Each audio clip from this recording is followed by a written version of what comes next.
Red alert, the theme for this weekend, as we saw 4 red cards being flashed during the weekend. But unfortunately, Game Week 3's most transferred in player, Richarlison, remember he was transferred in by 740,000 managers and beyond. It was a very disappointing week for them because he ended up with -2 points because of his red card. That was very sad for a lot of FPL managers. But of course, we have to move on. The battle hasn't ended. And in this week's episode, we do a little bit of a review, then we go into our analysis segment, then we conclude with our predictions. Don't forget, we are coming at you live from the Torches Bar in the Kaneshi Sports Complex. It's a packed show, so stay tuned.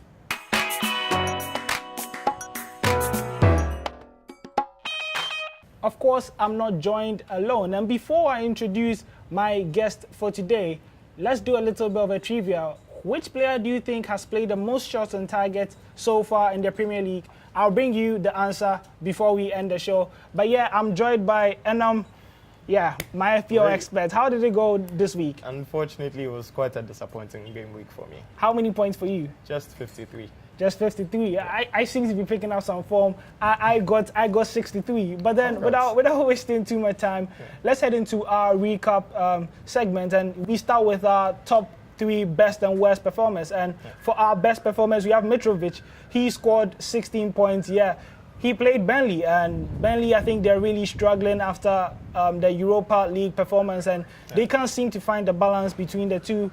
Mitrovic got 2 goals and an assist, and that made him the top scoring player this week with 16 points, and he was closely followed by Lucas Moura. Lucas Moura, you remember, he had a 10/10 performance at Old Trafford, and his 2 goals, guess what, makes him the highest scorer for Spurs now at Old Trafford in the Premier League era. You have anything to say about Moura? Yeah, Moura was just amazing on Monday night. He was moving Tottenham, pushing the attacks and helping out with everything.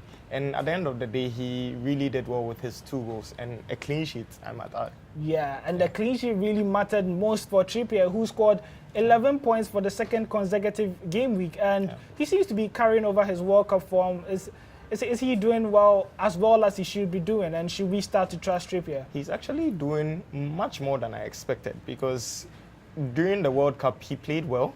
I didn't expect him to hit the ground running so soon, but he's done that. And I think it's only going to get better for him. It's only going to get better. But of course, we can't stick with the best forever. We have to go to the opposite side and deal with the West. And we saw Issa Diop. He had a debut definitely to forget. And he scored an own goal.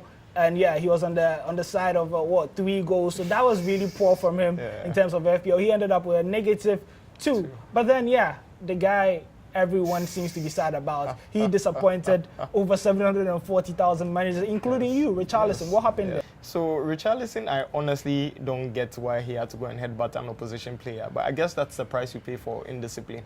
He's out for 2 games, and that's going to be a headache for most of us who have him. And actually, I think that's about 25.8% of FPL managers. So for Adam Smith, I don't think a lot of people own him, so it shouldn't really affect a lot of people, right? Thankfully not. Adam Smith is only owned by 0.7% of FPL managers, so that shouldn't be much of a headache. Yeah, and a hard lesson that we learned from Game Week 3 is that budget strikers and our budget forwards are starting to lead the pack. You look at the top 10 forwards so far in the fantasy football, and without Aguero, Kane, and Firmino, the remaining 7 are 7 million and below. That is really, really interesting. And it looks like this is sparking some form of revolution as to how, everyone wants to buy expensive forwards in FPL. But then these cut price strikers are trying to tell us that, look, you should give us a chance and probably invest more in the defense, where you see the likes of Trippier, Robertson and Alonso, who are really expensive and pulling their weight and doing well. Maybe we should start investing in defenders. What do you think? So the thing is, I honestly believe it's not much of a revolution. I usually take FPL week by week, and depending on the performances of these cut price strikers, it might be wise to go in for them. The only problem is that over the course of the season, they are not as consistent as your expensive strikers. More established strikers such as Kane and Aguero, who definitely perform well over the course of the season. So I think you can go in for them. and then you can spend the rest of the funds on maybe premium defenders or premium midfielders who are definitely going to get you more returns. But eventually, I think you'd come back to the more established strikers because they do well over the course of the season. And that is it for our recap segment. And don't forget, we are coming live from the Torches Bar in the Kaneshi Sports Complex. And now, time to do a little bit of analysis. And the team that is under the microscope today is Chelsea. And we look at Chelsea, they've started the season really well. The Sarri ball machine or system seems to have set up rolling really well. 9 points, a perfect start. They seem to be outpassing everyone. But we look at their next 3 fixtures and, you know, they play Bournemouth at home. They play a Cardiff side who are yet to score a goal. And they go away to West Ham, a team that are struggling to find their feet. And it looks like you should have some Chelsea players. And which 3 Chelsea players would you advise FPL managers to have in their team? Definitely, I think you should have Chelsea players. Currently, the top of my list is Alonso, Hazard, and Pedro. Alonso because he's proving over the past 3 game weeks that he's definitely good for it. Although he's more than 6 million, he's been giving us points. And Hazard finally because he's back in the team starting. Sarri started him in the last game and he did well. He scored a goal. So Hazard is definitely one for the Chelsea pick. And I think Pedro as well because he's gotten the start ahead of Willian most of the time in these past 3 game weeks. And he's looking to add more attacking returns to the team. Yeah, and you know, for Pedro and for Hazard, I think that they really benefited from this Sarri ball system. And you cannot ignore Alonso. He had 5 touches in the opposition's penalty box against Newcastle. Hazard, he's had an assist so far.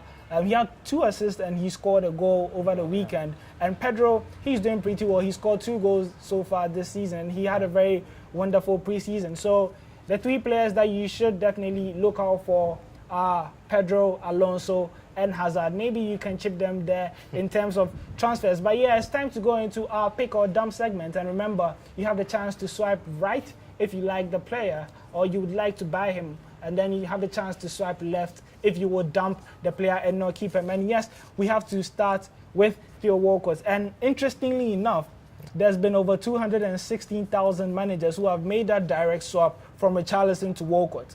Because of that red card, we are all moving to the Walcott train. Would you swipe right or left for Walcott? So I'll definitely swipe right for Walcott because, as you already said, he's a direct replacement for Richarlison in the team. He plays on the wings in an advanced position, so he's definitely going to bang in some goals. Yeah, for me, I'll go right for Walcott. I think he's enjoyed some breath of fresh air under new manager Marco Silva. And yes, the man who scored the most points in game week 16, Mitrovic, would you swipe a left or a right for him? Definitely a right for me. Mitrovic is a budget striker who seems to be getting in the goals. So at the moment, it's definitely a right for me. Okay, for Mitrovic, I think at his low price, he has the same points as Aguero. So if you need a little bit of a bargain, Mitrovic is the man for you. And yes, I would go for a right too. And Lucas Moura, the man of the moment, do you think this was a one-off performance or you would actually pick him in your fantasy team? Definitely not. I'm also swiping right for Lucas Moura. He's played an advanced position in the midfield and he's looking to add more attacking returns to Tottenham's play. So definitely swipe right for him. For Lucas Moura, I'll go left. I think he still has to prove me wrong a little. I think it's just one good performance. I don't know how he would do over the course of the season. Now quickly, let's move on to Watford's Pereira, right or left for you? Pereira is a left for me because Watford have a few tough fixtures coming up. So in the short term, he's a left, but I might consider him in the long term. Pereira, I think, is a right, and he scored 2 goals. He scored 3 goals in their 2 home games so far. I think that he's that bright light in Watford's tunnel, and I think you can have him because he's done well so far this season. Lastly, Roberto Firmino, he's been transferred out by a lot of managers. He's second on that list. Would you swipe right or left for him? I would have to swipe left for Firmino because it seems like he's been more involved in link-up play and not at the front or at the forefront of attack where he's going to most likely score goals. So I think I'm definitely swiping left for him. For Liverpool's front three, I think the engine is yet to spark, and when it finally sparks, I think Firmino will light this season on fire. And so I will swipe it right with Firmino, and that would be it for our analysis segment. Next up, we conclude with our predictions.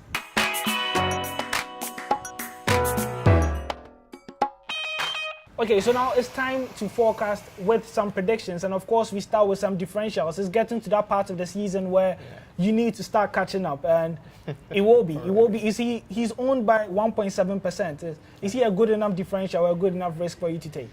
It will be. I'm honestly not sure. He seems very inconsistent. So far, he's done well, appearing in the box at the right time to score goals or assist. But I think in the long term, he's not going to perform too well. Okay, so for James Milner, he's owned by 3.9% of the FPL population, and he's chipped in a few number of assists, and he's done so well this season. So I think if you're looking for a differential, you can also look at him. And lastly on the list, Gabriel Jesus, and he's usually back up to Aguero, but they are playing against Newcastle at home this weekend. Can he be a differential? So Jesus is definitely a differential pick because he's most likely going to play with Aguero in a 4-4-2 formation.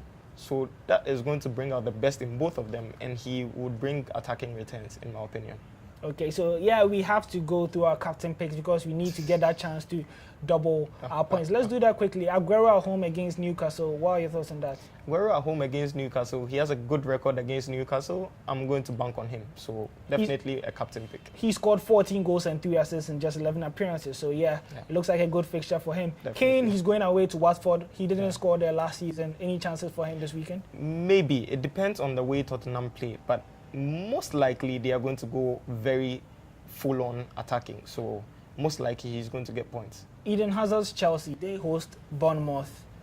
Is it time for us to start captaining Hazard? Remember, he's just owned by 13.9%. Definitely. Hazard is a captain pick for their game against Bournemouth. He's most likely going to get you some very interesting returns. So, yes. And I think for Wilfred Zaha, they are playing a struggling Southampton side, and Zaha has been getting in and amongst the goals under manager Roy Hodgson. He scored last weekend, so I expect him to be involved with more goals this season. And Salah at 13 million, yes, we cannot ignore him for a captain pick. He's probably going to be here for the next 38 game weeks. They go away to Leicester. What are his chances?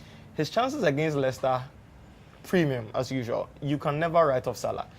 The game might be tight, but he'll pop up with a winner or a goal or two. So definitely Salah. Yeah, so it was a pleasure to have you. And do you want to tell us who you'll be captaining this week, or it's coded information? It's not so coded. I mean, I'm most likely going to stay with Salah.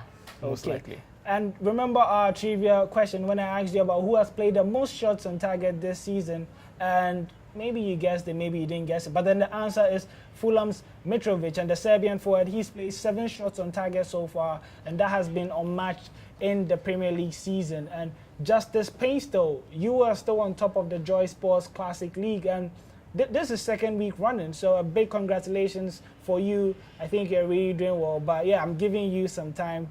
I would catch up with you soon. You should probably mark it on the wall somewhere. But then, yeah, kudos to you. And we came in here from the Torches. Bar, live from the Kaneshi Sports Complex. You can log on to myjoyonline.com to read some fantasy articles in case you still need some tips. I hope you learned something new. I hope you enjoyed the show. Hope to see you same time next week. And remember, Fike Lindo, which basically means stay beautiful.